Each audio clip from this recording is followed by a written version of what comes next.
Setuju dengan saya kalau saya katakan drone yang digunakan untuk membunuh Ismail Haniyeh, ketua pejuang Hamas, itu terbaik.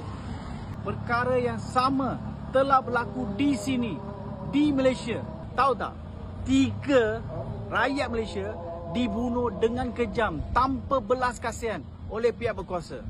Drone yang telah membunuh Ismail Haniyeh di Gaza tak ada hati, tak ada belas kasihan. Samalah orang yang pihak berkuasa yang telah membunuh 3 orang itu memang tak ada belas kasihan. Sekarang beritahu saya apa beza drone yang telah bunuh Ismail Haniyeh dengan pegawai-pegawai yang telah bunuh 3 orang ini dengan kejam tanpa belas kasihan. Kepada segelintir yang sedang menyokong PDRM dalam pembunuhan isu ini, tahu. Adakah anda setuju kalau saya katakan tindakan Israel itu betul?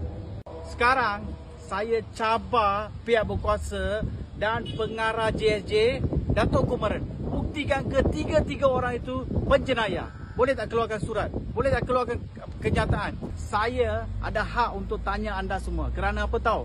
Kerana saya telah bersama anda menentang kezaliman yang sedang berlaku di Gaza. Kenapa anda tak turun bersama saya dalam kezaliman yang sedang berlaku di sini? 3 orang dibunuh secara kejam.